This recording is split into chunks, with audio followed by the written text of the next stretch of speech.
Hello friends, welcome to my channel. કેમ છો? મજામાં? તો આજના વિડીયોમાં આપણે બ્લાઉઝનું માપ લઈ અને 4 ટક્સવાળા બ્લાઉઝનું કટિંગ કરવાનું છે. તો સૌથી પહેલાં આપણે અસ્તરના કાપડને આ રીતે એકવાર ફોલ્ડ કરી અને મૂકી દેવાનું છે અને હવે આ બ્લાઉઝનું માપ લેવાનું છે. તો આ મારું માપનું બ્લાઉઝ છે.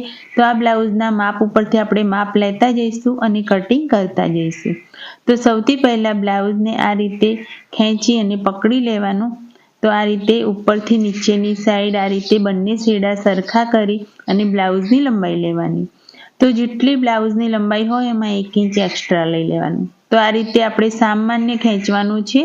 બ્લાઉઝની બંને છેડા સરખા રાખીને બ્લાઉઝની લંબાઈ ચેક કરી લઈએ. તો અહીંયા મારી 14 ઇંચ આવે છે. તો 14માં આપણે 1 ઇંચ એક્સ્ટ્રા લઈ અને 15 ઇંચ લંબાઈ લઈશું.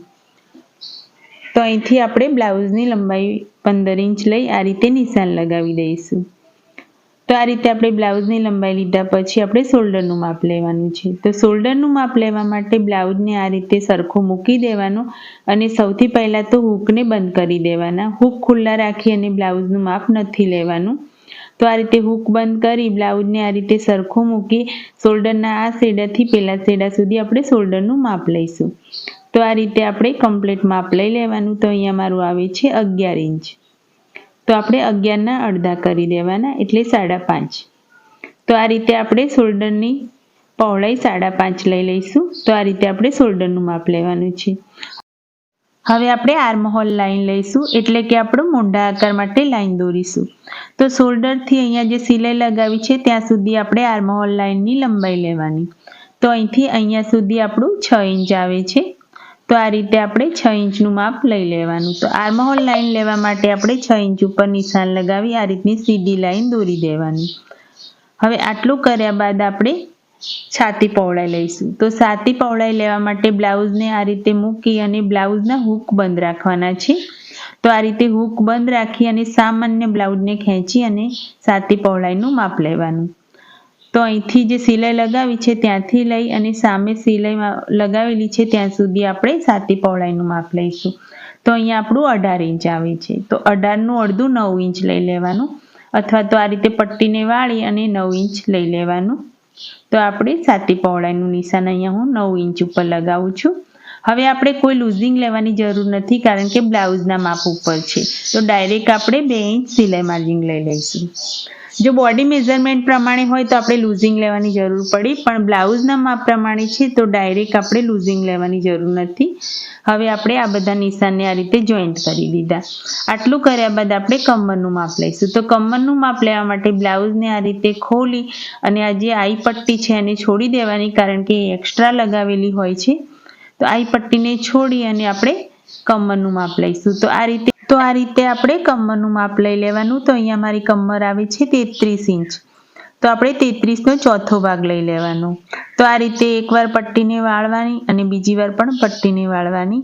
હવે તમે જોઈ શકો છો અહીંયા 8.5 ઇંચ આવે છે એટલે 8 ઇંચ અને 1 દોરો. તો આ રીતે આપણે 8.5 ઇંચ ઉપર નિશાન લગાવીશું. હવે તમે કમરનું માપ આ રીતે લેવા ના માંગતા હો તો બ્લાઉઝને આ રીતે મૂકી અને ડાયરેક્ટ પણ તમે લઈ શકો છો. તો અહીંથી આપણે આ રીતે હૂક વાંકી અને આ રીતે પટ્ટીને મૂકી અને માપ લઈ લેવાનું. તો અહીંયા આપણું 16.5 ઇંચ આવે છે. તો 16.5 ઇંચના અડધા 8.25 થાય. તો આ રીતે પણ આપણે કમરનું માપ લઈ શકીએ છીએ. તો અહીંયા આપણું કમ્પ્લીટ 8.25 ઇંચ કમરનું માપ આવી જાય છે. તો કમરમાં કોઈ પણ પ્રકારનું લૂઝિંગ લેવાની જરૂર નથી. તો આ રીતે કમરનું માપ લીધા પછી અહીંયા આપણે 1 ઇંચ એક્સ્ટ્રા લેવાનું છે. અહીંયા પાછળ ટક્સ માટે 1 ઇંચ એક્સ્ટ્રા અહીંથી લઈ લેવાનું અને 2 ઇંચ સિલાઈ માર્જિન લેવાનું. હવે આપણે આ નિશાનને આ રીતે જોઈન્ટ કરી દઈશું. તો આપણું કટિંગનું નિશાન છે અને આ આપણું ફિટિંગનું નિશાન છે. હવે આટલું કર્યા બાદ આપણે ટક્સનું નિશાન લગાવીશું. તો ટક્સનું નિશાન લગાવવા માટે અહીંથી અંદરની સાઈડ 4 ઇંચ લઈ લેવાનું અને લંબાઈ પણ 4 ઇંચ લઈ લેવાની. તમે 4.5 સુધી લઈ શકો છો, એનાથી વધારે મોટો ટક્સ ના રખાય. તો આ રીતે આપણે 4 ઇંચનો ટક્સ નાખી અને આ રીતે નિશાન લગાવીશું. હવે આ ટક્સ તૈયાર થશે એટલે આ 1 ઇંચ અહીંયા એડ થઈ જશે એટલે આપણને કમરનું માપ કમ્પ્લીટ મળી જશે. તો આ રીતે આપણે ટક્સનું નિશાન લગાવી દીધું છે. હવે આપણે આર્મહોલ રાઉન્ડ દોરીશું. તો અહીંયા જે ખૂણો છે ત્યાંથી આપણે 1 ઇંચ લઈ લેવાનું. અહીંયા સિલાઈ માર્જિન છોડી અને આ રીતે પટ્ટીને મૂકી અને વચ્ચેથી વાળી દો અને વચ્ચોવચ્ચ આ રીતનું નિશાન લગાવી આ બધા શેપને એકબીજાની સાથે જોઈન્ટ કરી આ રીતનો શેપ આપી દો એટલે આપણે કમ્પ્લીટ આર્મહોલ રાઉન્ડ મળી જશે. હવે આટલું કર્યા બાદ આપણે ગળા પહોળાઈ લેવાની છે. તો આપણે ગળા પહોળાઈ ડાયરેક્ટ 1.5 ઇંચ પણ લઈ જઈએ છીએ, પણ આ બ્લાઉઝના માપ પ્રમાણે છે તો આપણે બ્લાઉઝનું જે શોલ્ડરનું માપ છે એને આ રીતે માપી લેવાનું. તો અહીંયા આપણું 3 ઇંચ આવી જાય છે. તો અહીંથી આપણે 3 ઇંચ ઉપર નિશાન લગાવીશું. હવે 3 ઇંચ ઉપર નિશાન લગાવ્યા બાદ બાકીનો ભાગ જુઓ તો 1.5 ઇંચ નીકળે છે. તો આ રીતે તમે 1.5 ઇંચ ગળાની પહોળાઈ લઈ શકો છો. તો આ રીતે આપણે ગળાની પહોળાઈ લીધા પછી આપણે પાછળથી ગળું ઉતારવાનું છે. તો બેલ્ટનું માપ લેવાનું છે. તો પાછળ જે બેલ્ટનું માપ છે એને આ રીતે બ્લાઉઝનો પાછળનો ભાગ મૂકી દેવાનો અને ઉપર અને નીચે સામાન્ય સિલાઈ માર્જિન છોડવાનું. તો આ સિલાઈ માર્જિન છોડ્યા પછી બ્લાઉઝને આ રીતે મૂકી અને અહીંયા નિશાન લગાવી દો અને ઉપર પણ સામાન્ય સિલાઈ માર્જિન છોડી દો. હવે ઉપર અને નીચે સામાન્ય સિલાઈ દબાણ થશે એટલે આપણે કમ્પ્લીટ પાછળનો ભાગ જે બેલ્ટ આપણો પાછળનો હોય ગળાનું એ કમ્પ્લીટ આપણને મળી જશે. તો આ રીતે આપણે ગળાની પાછળની લંબાઈ કેવી રીતે લેવી એ આપણે આ રીતે કરીશું. હવે આ રીતનું આપણે ચોરસ બોક્સ બનાવી અને અહીંથી આપણે જે બ્લાઉઝનું ગળાનું શેપ આપવો હોય એ આપણે આપી દેવાનું. તો અહીંયા હું મટકા આકારનું શેપ આપું છું. તમે ગોળ ચોરસ કે કોઈ પાન આકાર ગળું પણ બનાવી શકો છો, પણ અત્યારે મોસ્ટ ઓફલી મટકા આકાર ગળું વધારે ચાલતું હોય છે તો હું મટકા આકાર ગળું બનાવું છું. હવે આપણે જેવું છે એવું એનું કટિંગ કરી દઈશું. તો સાઈડમાંથી પણ અને ગળાનું જે શેપ આપ્યું છે એનું પણ આપણે આ રીતે કટિંગ કરી દઈશું. હવે અહીંયા આપણે ટક્સનું નિશાન બીજી બાજુ લગાવી દઈશું. તો આ રીતે કાપડને પકડી પાછળની સાઈડ પોઈન્ટ બનાવી આ રીતનું ટક્સ બનાવી લેવાનો. તો અહીંયા બંને સાઈડ મેં ટક્સના નિશાન લગાવી દીધા છે. હવે આપણે આગળની સાઈડનું ફરમું તૈયાર કરવાનું છે. તો આપણે જે પાછળનું ફરમું તૈયાર કર્યું છે એના ઉપરથી જ આપણે બ્લાઉઝનું આગળનું ફરમું તૈયાર કરવાનું છે. તો આ ફરમાને પહેલાં તો મૂકી દેવાનો અને જેવું છે એવો છાપી દેવાનું. તો અહીંથી આર્મહોલથી જેવું છે એવું છાપી દેવાનું, સાઈડમાંથી પણ જેવું છે એવું છાપી દેવાનું અને અહીંયા આપણે ગળાનું નિશાન લગાવી દઈશું. તો ગળા પહોળાઈનું નિશાન પણ મેં લગાવી દીધું અને અહીંથી સીધી લાઈન દોરી દેવાની. તો આ રીતે પટ્ટીની મદદથી મેં સીધી લાઈન દોરી દીધી છે. હવે અહીંથી આ રીતના સીધી લાઈન લઈ લેવાની.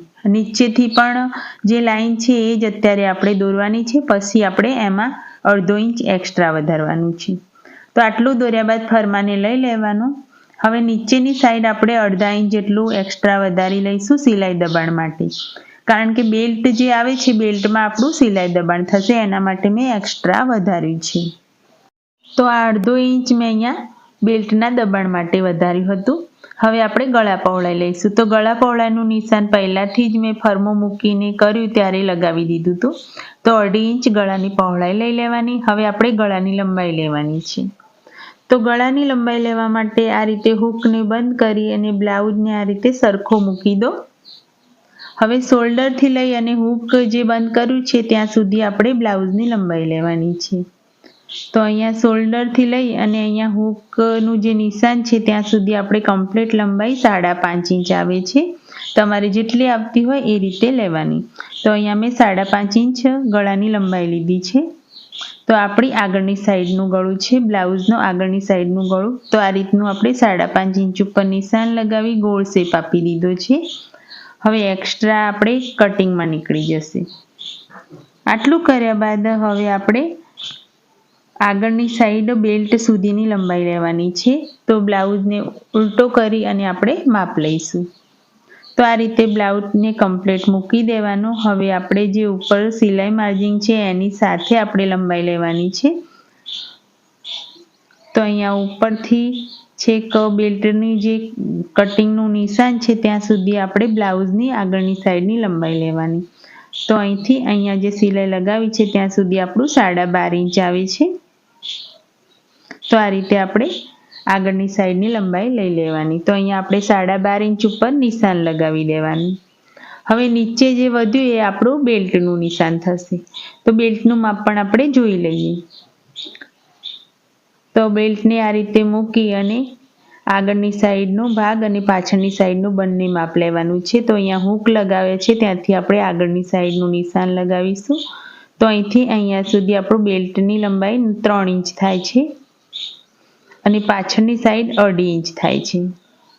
તો અહીંથી આપણે 3 ઇંચ લઈ લેવાનું. આ જે સિલાઈ માર્જિંગ છોડ્યું છે ત્યાંથી ઉપરની સાઈડ આપણે 3 ઇંચ લઈ લેવાનું અને પાછળની સાઈડ આપણે 1.5 ઇંચ લેવાનું અને આ બધા નિશાનને જોઈન્ટ કરી દેવાના. હવે આ જે નિશાનને જોઈન્ટ કરશો તમે એટલે આપણો બેલ્ટનો શેપ કમ્પ્લીટ મળી જશે. હવે અહીંયા જે આ નિશાન બેલ્ટ આપણું નિશાન લગાવ્યું છે ત્યાં આગળ આપણું સિલાઈ દબાણ થશે એટલે નીચેનો ભાગ જે 1.5 ઇંચ વધારે છે એમાં એડ થઈ જશે. તો આટલું કર્યા બાદ હવે આપણે કટિંગ કરી દઈશું. તો સૌથી પહેલાં ગળાનો શેપ છે ત્યાંથી આપણે કટિંગ કરીશું. તો આ રીતનું ગળાનો શેપ કટિંગ કરી અહીંથી સીધું કટિંગ કરી દેવાનું છે. પહેલાં બેલ્ટ નથી કટ કરવાનું, પહેલાં આજુબાજુથી બધું કટિંગ કરી દેવાનું. અહીંયા ખાસ ધ્યાન રાખજો, એક્સ્ટ્રા કાપડ જે વધાર્યું છે ત્યાંથી કટિંગ કરજો, ડાયરેક્ટ કટિંગ ના કરતા. હવે આર્મહોલ માટે અહીંયા સામાન્ય શેપ આપી અને પછી કટિંગ કરવાનું છે, કારણ કે આ આર્મહોલ આપણો પાછળનો આર્મહોલ છે. તો આગળનો આર્મહોલ આ રીતે આપણે સામાન્ય શેપમાં કટ કરવાનું છે, ખાડાવાળા ભાગમાં, કારણ કે આગળની સાઈડ પછી આ શેપમાં કટ ના કરો તો ફુગ્ગા પડે અથવા કરચલી પડે છે. તો આ રીતે આપણે આગળની સાઈડનો આર્મહોલ કટ કરવાનો. હવે આટલું કર્યા બાદ બેલ્ટનું કટિંગ કરવાનું. તો બેલ્ટનું કટિંગ કરતી વખતે શેપનું ખાસ ધ્યાન રાખવાનું છે. તો જે શેપમાં છે એ રીતે કટ કરવાનું.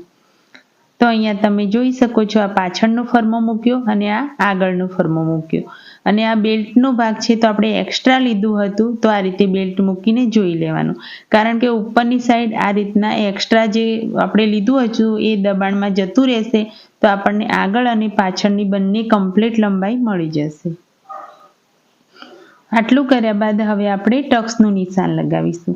તો ટક્સનું નિશાન લગાવવા માટે જે હુકાઈ પટ્ટી છે ત્યાંથી અંદરની સાઈડ આપણે 3.5 ઇંચ ઉપર નિશાન લગાવવાનું. તો આ રીતે અંદરની સાઈડ 3.5 ઇંચ લઈ લેવાનું. હવે નીચેથી ઉપરની સાઈડ 3 ઇંચની લંબાઈ લેવાની. તો આ રીતે આપણે 3 ઇંચની લંબાઈ લઈ એક ટક્સ તૈયાર કરી દેવાનું. હવે આ જે પોઈન્ટ છે ત્યાંથી આપણે બધા માપ લેવાના છે. તો આ પોઈન્ટથી આપણે કમ્પ્લીટ આજુબાજુ માપ લઈશું. તો અહીંથી આપણે 1.5 ઇંચ લઈ લેવાનું. હુકાઈ પટ્ટી હોય એ બાજુ 1.5 ઇંચનું માપ રાખવાનું અને આ રીતનું ટક્સ બનાવવાનું. હવે આ પોઈન્ટથી સાઈડનું માપ લેવાનું. એના પહેલાં આપણે સાઈડમાંથી ઉપરની સાઈડ 1.5 ઇંચ લઈ લેવાનું અને પોઈન્ટથી 2 ઇંચ લેવાનું. અહીંથી અહીંયા સુધી 2 ઇંચ લઈ અને સાઈડનું ટક્સ આ રીતનું તૈયાર કરી દેવાનું. હવે આ પોઈન્ટથી આર્મહોલ બાજુ પણ 2 ઇંચ લેવાનું. તો આ રીતે 2 ઇંચ લઈ અને આર્મહોલ સાઈડ પણ ટક્સ આ રીતે દોરી દેવાનું. તો આ રીતે આપણા ચારેય ટક્સના નિશાન લાગી ગયા છે. હવે હું ફરીથી બતાવી દઉં. આ જે પોઈન્ટ છે ત્યાંથી આપણે હુકાઈ પટ્ટી છે ત્યાં આગળ 1.5 ઇંચ લીધું છે. હવે આ બાજુ આપણું 2 ઇંચ લીધું છે અને અહીંથી 2 ઇંચ. તો આ રીતે આપણે ચારેય ટક્સ તૈયાર કરી દેવાના. હવે આપણે બંને ભાગને આ રીતે ખોલી અને આ ભાગને એની ઉપર આ રીતે ઉલટો કરી અને સામાન્ય થપથપાવી દેવાનો, એટલે ટક્સના નિશાન એની ઉપર પણ લાગી જાય. તો આ રીતે તમે જોઈ શકો છો ટક્સના નિશાન આની ઉપર લાગી ગયા છે. તો એને હું થોડા ડાર્ક કરી દઉં. તો આ રીતે બંને સાઈડ આપણા ટક્સના નિશાન આપણને મળી ગયા છે. તો આ રીતે આપણો ફરમો તૈયાર થઈ ગયો છે. હવે આપણે બાયનું કટિંગ કરીશું. તો બાયનું કટિંગ કરવા માટે આ રીતે એકવાર કાપડને ફોલ્ડ કરો અને બીજી વાર પણ કાપડને ફોલ્ડ કરો, એટલે આપણને 4 ભાગ મળે, એટલે 2 બાયનું કટિંગ એકસાથે થઈ જાય. હવે આપણે આ જે શોલ્ડર છે તો શોલ્ડરની સિલાઈ છે ત્યાંથી આપણે બ્લાઉઝની લંબાઈ માપવાની છે. તો આ રીતે બ્લાઉઝને મૂકી દો અને આ જે સિલાઈ શોલ્ડરની કરેલી છે ત્યાંથી આપણે 9.5 ઇંચ બ્લાઉઝની લંબાઈ લીધી છે અને એમાં 1 ઇંચ એક્સ્ટ્રા લઈ અને 10.5 ઇંચ ઉપર નિશાન લગાવવાનું. હવે ઉપર અને નીચે અડધો ઇંચ સિલાઈ માર્જિંગ દબાણ થશે એટલે આપણને 9.5 ઇંચની બાય મળી જશે. હવે આ જે ઉપર નિશાન લગાવી છે ત્યાંથી નીચેની સાઈડ આપણે 1.5 ઇંચ ઉપર નિશાન લગાવી આ રીતની સીધી લાઈન દોરી દેવાની. આટલું કર્યા બાદ હવે આપણે આર્મહોલનું માપ લેવાનું છે. તો બ્લાઉઝના ભાગને આ રીતે મૂકી અને તમે આર્મહોલ આ રીતે ચેક કરો, પણ એ રીતે નથી કરવાનું, કારણ કે આપણે આ રીતે કરશું તો શેપ મોટો થઈ જશે. તો આ રીતે આપણે આર્મહોલ ચેક કરવાનું. તો અહીંથી આપણું 7 ઇંચ આવે છે, તો અહીંથી અહીંયા સુધી આપણે 7 ઇંચ લઈ લઈશું અને હવે આ રીતનો બાયનો શેપ આપી દઈશું અહીંથી. તો આ રીતે સિમ્પલ આ રીતે સામાન્ય શેપ આપવાનો છે. શેપ મેં ઘણા વિડીયોમાં શીખવાડ્યું છે કે શેપ કઈ રીતે આલવાનો. તો આપણે બાયનો શેપ આપી દીધો છે. હવે આપણે આર્મહોલ માપી લઈશું. તો અહીંથી પટ્ટીને મૂકી અને આ રીતે ધીમે ધીમે સરકાવો તો 7 ઇંચ અને સામાન્ય અડધો ઇંચ જેટલું લૂઝિંગ, તો આપણું કમ્પ્લીટ 7.5 ઇંચનો આર્મહોલ થઈ ગયો. જો તમે પહેલાથી ડાયરેક્ટ આર્મહોલ લોત અને આ રીતનો શેપ આપો તો આર્મહોલ મોટો થઈ જાત. હવે આગળની સાઈડનો પણ આ રીતના આર્મહોલ માપી દોરી દેવાનો અને અહીંથી હવે આપણે મોરીનું માપ લઈશું. તો મોરીનું માપ લેવા માટે સીધી લાઈન દોરી અને બાયને આ રીતે મૂકી અને જેટલું આપણું મોરીનું માપ હોય એની પહોળાઈ ચેક કરી લેવાની. તો 5.5 ઇંચ આપણું મોરીનું માપ આવે છે અને 2 ઇંચ સિલાઈ માર્જિન. હવે આપણે આ નિશાનને એકબીજાની સાથે જોઈન્ટ કરી દેવાનું. તો આપણું કટિંગનું નિશાન છે અને આપણું ફિટિંગનું નિશાન છે. તો અહીંયા આપણો બાયનો ફરમો તૈયાર થઈ ગયો છે. હવે આપણે એને કટિંગ કરી દઈશું. તો અહીંયા ખાસ ધ્યાન રાખજો, પહેલાં પાછળની સાઈડનો આર્મહોલ કટ કરવાનો છે. ખાડાવાળા શેપનો આર્મહોલ પહેલાં કટ નથી કરવાનો. તો પહેલાં આપણે પાછળનો આર્મહોલ કટ કરી સાઈડમાંથી પણ બાયનું કટિંગ કરી દીધું. હવે વચ્ચોવચ્ચ નાનું કટ લગાવી અને બાયને આ રીતે ખોલી દો. હવે આપણે આગળની સાઈડનો આર્મહોલ કટ કરવાનો. તો આ રીતે આપણે આગળ અને પાછળ બંને સાઈડના આર્મહોલ અલગ અલગ કટ કરવાના છે, એટલે આપણને ખબર પડે કે ખાડાવાળા શેપ છે આગળનો આર્મહોલ છે અને પેલો પાછળનો આર્મહોલ છે. તો આ રીતે આપણે બાયનું અને આગળનું બ્લાઉઝનું અને પાછળનો ફરમો તૈયાર કરી દીધો છે. હવે આપણે સાડી ઉપર કટિંગ કરીશું. તો સાડીના કાપડને આ રીતે સરખું મૂકી અને એકવાર ફોલ્ડ કરી અને મૂકી દેવાનું. હવે જે આ બોર્ડર વાળો ભાગ છે ત્યાં આગળ આપણે બાયનું કટિંગ કરવાનું. તો બોર્ડર વાળા ભાગ ઉપર બાયને આ રીતે મૂકી અને એનું કટિંગ કરી દઈશું. તો કટિંગ કરતી વખતે ખાસ ધ્યાન રાખજો કે સાડીનું કાપડ સામાન્ય વધારે રાખવાનું, કારણ કે સામાન્ય વધારે હોય તો ખેંચાય કાપડ, આગુ પાછું થાય તો કામમાં લાગે. અને હંમેશા સાડીનું કપડું સરકી જતું હોય છે, એટલે એક્સ્ટ્રા કાપડ રાખવું જરૂરી છે. તો આ રીતે આપણે બાયનું કટિંગ કરી દીધું છે. હવે અહીંથી આપણે પાછળ જે નાનો બેલ્ટ છે ત્યાંથી આપણે પાછળના ફરમાનું કટિંગ કરીશું. તો અહીંયા ગળીવાળા ભાગ ઉપર ગળીવાળો ભાગ પાછળનો મૂકી અને આપણે બ્લાઉઝનું કટિંગ કરીશું. તો સિલાઈ કરતી વખતે સાડીનું કાપડ સામાન્ય વધારે રાખજો. અને જો તમે શીખતા હોવ તો આ રીતે ડાયરેક્ટ કટિંગ ક્યારેય ના કરતા, ચોકથી દોરી અને પછી જ કટિંગ કરવાનું. તો અહીંયા તમે જોઈ શકો છો કે સાડીનું કપડું મેં સામાન્ય વધારે રાખ્યું છે. પછી જ્યારે અસ્તર અને કાપડ જોઈન્ટ થાય પછી આપણે એક્સ્ટ્રા કાપડને કટ કરવાનું. તો આ રીતે આપણે પાછળનો ફરમો કટ કરી દીધો છે. હવે આપણે આગળની સાઈડનો ફરમો આ રીતે મૂકી દઈશું અને એનું પણ કટિંગ કરી દઈશું. તો આ રીતે જે રીતે સેટ થાય એ રીતે તમારે આગળ પાછળ મૂકી અને કટિંગ કરી દેવાનું. તો અહીંયા મેં બેલ્ટના ભાગને પણ મૂકી દીધું છે અને એક સાથે બંનેનું કટિંગ કરું છું. જો તમે શીખતા હોય તો હું વારે ઘડીએ કહું છું કે તમે ચોકથી નિશાન દોરી અને પછી કટ કરજો, ડાયરેક્ટ કટ ના કરતા, કારણ કે સાડીનું કપડું હંમેશા સામાન્ય સરકી જતું હોય છે. તો પછી કાપડ પણ બગડે અને કટિંગમાં પણ મજા નહીં આવે. તો પહેલાં ચોકથી નિશાન દોરી અને પછી કટિંગ કરજો. હવે અહીંથી વચ્ચેથી બેલ્ટનું કટિંગ પણ આપણે કરી દઈશું. તો અહીંયા ઉપરનો અને બેલ્ટનું બંને ફરમાં આપણા કટિંગ થઈ ગયા છે. તો અહીંયા મેં સ્ટેપ બાય સ્ટેપ બ્લાઉઝના માપ પરથી તમને કટિંગ શીખવાડ્યું છે. તો વિડીયો ગમ્યો હોય તો લાઈક કરજો, શેર કરજો, ચેનલ ઉપર નવા હોય તો સબસ્ક્રાઈબ કરજો. બાય.